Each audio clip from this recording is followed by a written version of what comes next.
ആമസ്തോത്രം. മനോരോഗങ്ങൾക്ക് കാരണം, മനുഷ്യന്റെ മനോരോഗങ്ങൾക്ക് കാരണം എന്താണ്? മദ്യപാനമാണ്, ലഹരി പദാർത്ഥങ്ങളുടെ ഉപയോഗമാണ്.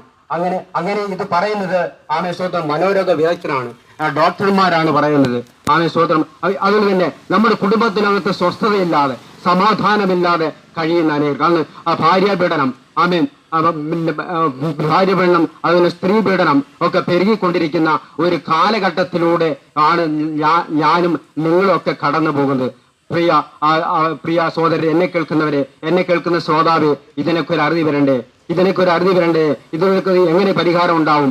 എങ്ങനെ നമുക്ക് മുൻപോട്ട് പോകും എന്ന് സ്വസ്ഥതയില്ലാതെ, സമാധാനമില്ലാതെ, സന്തോഷമില്ലാതെ കുടുംബത്തിനകത്ത് ആമേൻ ഹല്ലേലൂയ, ആമേൻ സ്തോത്രം, ഞാൻ എന്ത് ചെയ്യും, എങ്ങനെ ഇന്ന് മുൻപോട്ട്? എന്തിനേറെ പറയുന്നു നമുക്കറിയാം. ഈ അടുത്ത സമയത്ത് 2014 മലയാള മനോരമ പത്രം ജനുവരി 25-ാം തീയതിയിലെ പത്രം പരിശോധിച്ചാൽ നമുക്ക് കാണാം, നേഴ്സറി കുട്ടികളടക്കം മദ്യം കഴിച്ച് അവശ നിലയില്.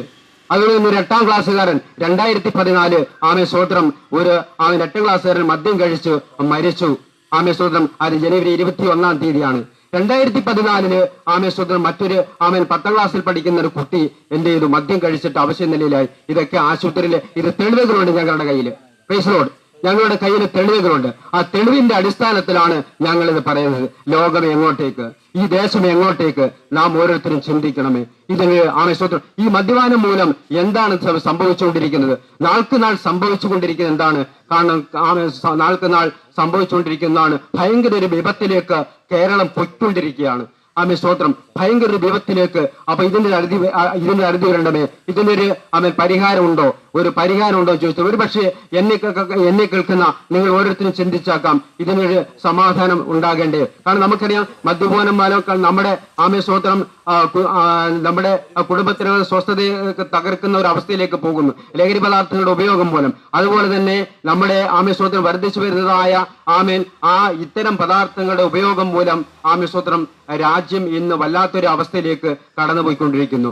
എന്റെ ഓർമ്മയിൽ വരുന്ന ഒരു കാര്യം എന്ന് പറഞ്ഞാൽ ഇതിന്റെ സ്തോത്രം അതുപോലെ തന്നെ വിവിധ തരത്തിലുള്ള രോഗങ്ങൾ, ക്യാൻസർ പണ്ടൊക്കെ എന്ന് പറഞ്ഞാൽ പാരമ്പര്യമായിട്ടാണ് വരുന്നത്. പക്ഷെ ഇപ്പോൾ ഇതുമൂലം ഈ ലഹരി പദാർത്ഥങ്ങളുടെ ഉപയോഗം, മദ്യപാനം മൂലം ഉണ്ടാകുന്ന ക്യാൻസർ നമുക്കറിയാം. ക്യാൻസർ കാരണം മദ്യപാനം, അതുപോലെ തന്നെ ലഹരി പദാർത്ഥങ്ങളുടെ ഉപയോഗം, ശരിയായ തെറ്റായ ആഹാരക്രമം, തെറ്റായ ജീവിതശൈലി, ഇതൊക്കെ മൂലം എന്തോ ക്യാൻസർ പിടിപെടുന്നു. അതുപോലെ തന്നെ പനി, എലിപ്പനി, പക്ഷിപ്പനി, കോഴിപ്പനി, തക്കാളിപ്പനി, എന്ന് വേണ്ട സകല വിധത്തിലുള്ള പനികളും മഞ്ഞപ്പിത്തം തുടങ്ങിയ മാറാരോഗങ്ങളും ഇവിടെ പിടിപെടുന്നു. എന്തുകൊണ്ടാണ് ഇതിന്റെയൊക്കെ കാരണം? ഇതൊക്കെ രൂഢമൂലമായി വരുന്നത്. ഇതിന്റെ ആരൂഢം എവിടെ നിന്നാണ് ഉണ്ടാകുന്നത്? അപ്പൊ ഇത്തരം രോഗങ്ങൾക്ക് ഒരു സമാപ്തിയുണ്ട്. കഞ്ചാവ് അഥവാ ഗഞ്ച, ഫാങ്ക്, ചരസ്, മരിഗുവാന, ഇന്ത്യൻ ഹബ്ബ് എന്ന് തുടങ്ങിയ സ്തോത്രം ഇവ ഇത്യാദി ലഹരി പദാർത്ഥങ്ങളുടെ ഉപയോഗം ഇന്ന് നമ്മുടെ കേരളത്തിൽ മാത്രമല്ല ഇന്ത്യയിൽ എന്ത് ചെയ്യുന്നു? വർദ്ധിച്ചു വരുന്നു, പെരുകിക്കൊണ്ടിരിക്കുന്നു. പ്രിയ സഹോദര, പ്രിയ ശ്രോതാവേ, ഇതിനൊരു അറുതി വരണ്ടവേ. ഈ കാലം സ്തോത്രം മുൻപോട്ട് പോയിക്കൊണ്ടിരിക്കുന്നു. ഓരോ ദിവസവും ഓരോ നിമിഷവും ഇത് വർദ്ധിച്ചു വരുന്നതല്ലാതെ, ഇത് പെരുകുന്നതല്ലാതെ ഇതിനൊരു അറുതി വരുന്നില്ല. നമുക്കറിയാം, കഞ്ചാവ് ഉപയോഗിക്കുന്നവർ, കഞ്ചാവ് കഞ്ചാവ് എന്ന് അഥവാ അതിന്റെ കഞ്ചാവ് ചെടിയെ കനാബിസ് സീവ എന്നാണ് പറയുന്നത്. കനാബിസ് സീവ എന്ന് പറയുന്ന അത് പുഷ്പിക്കുന്ന ഒരു ചെടിയുടെ അതിന്റെ മുകൾ ഭാഗം നമ്മൾ ഒന്ന് അറുത്തെടുത്തിട്ട് അതിന്റെ മുകൾ ഭാഗത്തു നിന്ന് വരുന്ന ഒരു ദ്രാവകമുണ്ടല്ലോ, അതിന് പറയുന്ന പേരാണ് ഹാഷിഷ് എന്ന് പറയുന്നത്. ഈ ഹാഷിഷ് വളരെയേറെ ദോഷം ചെയ്യുന്ന ഒരു സംഭവമാണ്. ഈ ഹാഷിഷ് നമ്മൾ അത് ഉപയോഗിക്കുമ്പോൾ, നമ്മളത് കുടിക്കുമ്പോൾ, നമ്മളത് ഉപയോഗിക്കുമ്പോൾ, പണ്ടുള്ള കാലത്ത് നമ്മൾ ശത്രുരാജ്യങ്ങളെ നേരിടുന്നതിന് വേണ്ടി രാജാക്കന്മാര് സ്തോത്രം അന്നത്തെ പട്ടാളക്കാരെ അല്ലെങ്കിൽ സൈന്യങ്ങളെ അല്ലെങ്കിൽ അങ്ങനെയുള്ള സ്തോത്രം അവരെ ആ രാജ്യം പിടിച്ചടക്കുവാൻ വേണ്ടി വിട്ട് അയച്ചിരുന്നത് ഈ ഹാഷിഷ് എന്ന് പറയുന്ന പദാർത്ഥം കൊടുത്തിട്ടാണ് അവരെ ഇതിലേക്ക് വിട്ടുകൊണ്ടിരുന്നത്. അങ്ങനെ വളരെയേറെ ദോഷം ചെയ്യുന്ന, വളരെയേറെ മനസ്സുകളെ ഇല്ലായ്മ ചെയ്യുന്ന ഒരു ഘടകമാണ് ഈ കഞ്ചാവ് അഥവാ ഹാഷിഷ് എന്ന് പറയുന്നത്. അപ്പൊ ഇന്നും ആ ഉൽപ്പന്നം എന്ത് ചെയ്യുന്നു? വ്യാപകമായി നമുക്ക് ലഭ്യമാകുവാൻ ഇട വന്നിട്ടുണ്ട്. അപ്പൊ ഇതിനൊക്കെ നമുക്കൊരു അറുതി വരണ്ടേ? അപ്പം സ്വസ്ഥതയില്ലാതെ സമാധാനമില്ലാത്തൊരു അവസ്ഥയിലേക്ക് കാലം പോയിക്കൊണ്ടിരിക്കുന്നു. ഒരു പക്ഷേ എന്നെ കേൾക്കുന്ന സ്നേഹിത, നിങ്ങളുടെ ഹൃദയത്തിൽ ഒന്ന് ചിന്തിച്ച്, കാരണം അതുപോലെ തന്നെ ഞാൻ വേറൊരു സംഭവം പറയട്ടെ. നമ്മുടെ വീടുകളിൽ നമ്മുടെ കുഞ്ഞുങ്ങൾ, കാരണം ഇവിടെ സ്തോത്രം മക്കളെ നമ്മുടെ ഇവിടുത്തെ ഒരു കുഞ്ഞ് ജനിച്ചു കഴിഞ്ഞാൽ ആടും പട്ടിയും പൂച്ചയും ഒക്കെ കോഴിയും ഒക്കെ അതാതിന്റെ ആ കുഞ്ഞുങ്ങളെ സ്തോത്രം നല്ല പൊന്നുപോലെ സംരക്ഷിക്കുമ്പോൾ, പ്രിയ സഹോദരങ്ങളെ, സ്തോത്രം കുഞ്ഞിന് ജന്മം നൽകി സ്തോത്രം അവരെ റെയിൽവേ സ്റ്റേഷനിലും ബസ് സ്റ്റോപ്പിലുകളും ബസ് സ്റ്റാൻഡിലും സ്തോത്രം ടോയ്ലറ്റുകളിലും തെരുവോരങ്ങളിലും ഉപേക്ഷിച്ചിട്ട് പോന്ന കാമുകന്മാരെയും ഭാര്യ ഭർത്താക്കന്മാരെയും നമുക്ക് കാണുവാൻ കഴിയുന്നു. അപ്പൊ ഇതിനൊക്കെ ഒരു അറുതി വരണ്ടയോ? അപ്പൊ ഒന്നുപോലെ അവർ സംരക്ഷിക്കുമ്പോൾ സ്തോത്രം ഇവിടെ എന്താ സംഭവിക്കുന്നത്? നേരെ മറിച്ചാണ്. എന്തുകൊണ്ടാണ് ഇങ്ങനെ സംഭവിക്കുന്നത്? അപ്പം അവരുപയോഗിച്ചിരിക്കുന്ന മദ്യത്തിന്റെയും മയക്കുമരുന്നിന്റെയും ലഹരി പദാർത്ഥങ്ങളുടെയും അവരെ അടിമപ്പെട്ട് കഴിയുന്ന ഒരു സാഹചര്യത്തിലേക്ക് ഇന്ത്യ അഥവാ കേരളം എത്തി നിൽക്കുന്ന ഒരു മുഖചിത്രമാണ് നമുക്ക് കാണാൻ കഴിയുന്നത്. അപ്പൊ ഇതിനൊരു പരിഹാരമുണ്ട്. എന്നെ കേൾക്കുന്ന സഹോദര, എന്നെ കേൾക്കുന്ന സ്നേഹിത, നിങ്ങളുടെ ചിന്തയിൽ, നിങ്ങളുടെ ഉള്ളത്തിൽ വരുന്ന ഒരു കാര്യം എന്താണ്? ഇതിനൊക്കെ ഒരു പരിഹാരമുണ്ടോ? അപ്പൊ ഇതുമൂലം ഇതിന്റെ വ്യാപനം മൂലം, ഇത് ഉപയോഗിക്കുന്ന മൂലം ആത്മഹത്യയിലേക്ക് നമ്മുടെ ജനം, നമ്മുടെ സഹോദരങ്ങൾ എത്തി നിൽക്കുന്ന ഒരു സവിശേഷതകളിലൂടെയാണ് നമ്മൾ പോയിക്കൊണ്ടിരിക്കുന്നത്. സ്തോത്രം. അങ്ങനെ ഇതിന് അരുതിരി വരാൻ വേണ്ടി നിങ്ങളുടെ ചിന്തയിൽ ഉണ്ടാകുന്ന ഒരു കാര്യമാണ്. ഇതിനൊരു പരിഹാരം ഉണ്ടോ? ഇതിനൊരു പരിഹാരമില്ലയോ? ഇതിനൊരു സ്തോത്രം അരുതിയില്ലയോ എന്ന് നിങ്ങൾ ആരെങ്കിലും ചിന്തിക്കുന്നു? ഉണ്ട് സഹോദര, ഉണ്ട്. നാം സേവിക്കുന്ന ദൈവം, ഞങ്ങൾ അത് കർത്താവിനെ ഉയർത്തിയാണ്. ഇന്നേക്ക് സ്തോത്രം, ഇന്നേക്ക് 2025 വർഷങ്ങൾക്ക് മുമ്പ്, ഇന്നേക്ക് 2025 വർഷങ്ങൾക്ക് മുമ്പ് നമുക്ക് വേണ്ടി കാൽവരി ക്രൂശിൽ സ്തോത്രം മരിച്ചടക്കപ്പെട്ടതായ ഒരുവനുണ്ട്. അതായത് ഈ ലോകത്തിന്റെ സ്തോത്രം നടുവില്, ഈ ലോകത്തിന്റെ നടുവില് പാലസ്തീൻ എന്ന് പറയുന്ന സ്തോത്രം സ്ഥലത്ത്, സ്തോത്രം പാലസ്തീൻ എന്ന് പറയുന്ന സ്ഥലത്ത് ഞങ്ങൾക്ക് വേണ്ടി ശബ്ദം ഉയർത്തിയ, ഞങ്ങൾക്ക് വേണ്ടി ജനിച്ചു മരിച്ച് അടക്കപ്പെട്ട സ്തോത്രം ഒരു വ്യക്തിയാണ്, ഒരു ജീവിതത്തെയാണ് ഞങ്ങൾ പരിചയപ്പെടുന്നത്. കർത്താവായ യേശുക്രിസ്തു. കർത്താവായ യേശുക്രിസ്തു ഈ താണഭൂമിയിലേക്ക് വന്നത് എന്താണെന്ന് അറിയാമോ?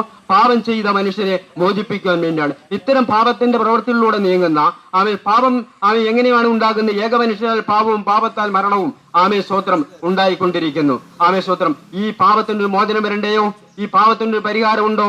ആ പരിഹാരത്തിന് വേണ്ടിയാണ് ഞങ്ങൾ പ്രസംഗിക്കുന്ന യേശു കാൽവരി ക്രൂശില് യാഗമായി തീർന്നത്. രണ്ട് ദുഷ്പ്രവർത്തിക്കാരുടെ നടുവില് സ്തോത്രം ഇന്നേക്ക് സ്തോത്രം കാലഘട്ടം പിന്നിട്ടു. സ്തോത്രം ഞങ്ങൾക്ക് വേണ്ടി, പാപികൾക്ക് വേണ്ടി കർത്താവ് യേശു കർത്താവ് പാപത്തെ വെറുക്കുകയും പാപികളെ സ്നേഹിക്കുകയും ചെയ്യുന്ന ദൈവമാണ് ഞങ്ങളെ സേവിക്കുന്ന ദൈവം എന്ന് പറഞ്ഞ് ഇത് നിങ്ങളോട് വിളിച്ചറിയിക്കുവാനാണ് ഞങ്ങൾ നിങ്ങളുടെ മുമ്പിൽ ആഗതമായിരിക്കുന്നത്. സ്തോത്രം. ഇന്നേക്ക് 2025 വർഷങ്ങൾക്ക് മുമ്പ് ഞങ്ങൾക്ക് വേണ്ടി ചൊരിഞ്ഞതായ ആ രക്തം, രണ്ട് കള്ളന്മാരുടെ നടുവില് സ്തോത്രം ഞങ്ങൾക്ക് വേണ്ടി ചൊരിഞ്ഞ രക്തം, ആ രക്തത്തിന്റെ മറുവിലായി നമുക്ക് എന്താണ് കൊടുക്കാൻ കഴിയുന്നത്? അതിൽ നിന്ന് നമുക്ക് കൊടുക്കാൻ കഴിയുന്നത് നമുക്ക് എന്താണ്? സ്തോത്രങ്ങളും യാഗങ്ങളും. കാരണം ആത്മാക്കളെ നേടുക, ആത്മാക്കളെ രക്ഷയിലേക്ക് കൊണ്ടുവരിക. പ്രിയ സഹോദര, നിങ്ങൾക്ക് നിങ്ങളുടെ ഹൃദയത്തില് ഇപ്പോൾ എന്താണ് തോന്നുന്നത്? കാരണം ഈ യേശുവിനെ നിങ്ങൾക്ക് രക്ഷകനായി സ്വീകരിപ്പാൻ സ്തോത്രം മനസ്സുണ്ടോ? നിങ്ങളുടെ ജീവിതത്തിൽ എന്ത് പ്രശ്നമായാലും ശരി തന്നെ അത് പരിഹരിക്കുവാൻ എന്റെ യേശുവിന് കഴിയും. കാരണം എന്താണെന്ന് അറിയാമോ? യേശു ലോകത്തിന്റെ വെളിച്ചമാകുന്നു. ഹല്ലേലൂയ. യേശു ലോകത്തിന്റെ വെളിച്ചമാകുന്നു. യേശു വഴിയും സത്യവും ജീവനുമാകുന്നു. യേശു പാപത്തിന്റെ മോചനായിട്ടാണ് വന്നത്. അവൻ നല്ല ഇടയനാകുന്നു. ഹല്ലേലൂയ. അവൻ പുനരുത്ഥാനവും ജീവനുമാകുന്നു. അതുകൊണ്ടാണ് ഞങ്ങൾക്ക് ഞങ്ങളുടെ ജീവിതത്തിൽ എന്റെ യേശു ഞങ്ങൾക്ക് വരുത്തിയ മാറ്റം സ്തോത്രം അത് നിങ്ങളോട് വിളിച്ചറിയിക്കുക എന്നുള്ള ദൗത്യമാണ് ഞങ്ങൾ ഏറ്റെടുത്തിരിക്കുന്നത്. സ്തോത്രം. ഈ ദൗത്യത്തിന് നിങ്ങളെ കൂടി ഞങ്ങൾ ക്ഷണിക്കുവാണ്, ഞങ്ങൾ ഭാഗമാക്കുവാണ് നിങ്ങൾ ഓരോരുത്തരെയും. ഭാഗമാക്കാകുമ്പോൾ സ്തോത്രം നിങ്ങൾക്കുണ്ടാകുന്ന ചൈതന്യം, മനസ്സിനുണ്ടാകുന്ന, ഹൃദയത്തിനുണ്ടാകുന്ന ചൈതന്യം, ജീവിതത്തിലുണ്ടാകുന്ന ചൈതന്യം സ്തോത്രം അത് നിങ്ങളോട് ഞങ്ങൾ ഷെയർ ചെയ്യുകയാണ്. അങ്ങനെ അടക്കപ്പെട്ട് ഉയർത്തിയിട്ട് അപ്പോൾ പറഞ്ഞൊരു കാര്യമുണ്ട്, ഞാൻ വീണ്ടും വരും. ഹല്ലേലൂയ. അവൻ വീണ്ടും വരും. അവൻ വീണ്ടും വന്ന് നമ്മളെ ചേർത്തുകൊള്ളും. അങ്ങനെ ചേർത്തുകൊള്ളുന്ന സമൂഹത്തിൽ എന്നെ കേൾക്കുന്ന സഹോദര നിങ്ങൾക്ക് ആർക്കെങ്കിലും ഈ യേശുവിനെ അറിയണമെന്നുണ്ടെങ്കിൽ ഈ യേശുവിനെ ഒന്ന് കണ്ടുമുട്ടണമെന്നുണ്ടെങ്കിൽ ഈ യേശു എന്താണ്, ആരാണ് എന്ന് കണ്ടുമുട്ടണമെങ്കിൽ നിങ്ങൾക്ക് സ്തോത്രം ഒരു മതത്തിന്റെയും പുറകെ പോകണ്ട. നിങ്ങൾ മറ്റൊന്നും നിങ്ങൾ ചിന്തിക്കേണ്ട. ഈ യേശുവിനെ കണ്ടുമുട്ടാൻ ഒരു അവസരമാണ് ഇപ്പം. ഈ അവസരത്തിന് വേണ്ടി ഞങ്ങൾക്ക് വേണ്ടി പ്രാർത്ഥിക്കുന്നു. സ്തോത്രം. ഈ യേശുവിനെ രക്ഷകനായി സ്വീകരിച്ച് രക്ഷ ഏറ്റെടുത്ത് വിശ്വാസ സ്നാനം സ്വീകരിച്ച് പരിശുദ്ധാത്മാവിനെ പ്രാപിച്ച ജനങ്ങളെ ചേർക്കുവാനാണ് എന്റെ കർത്താവ് ഈ താണഭൂമിയിലേക്ക് വന്നത്. അതിൽ സ്തോത്രം അത് അങ്ങനെ ചേർത്തപ്പെട്ടില്ല എങ്കിൽ നമ്മൾ കൈവിടപ്പെടും.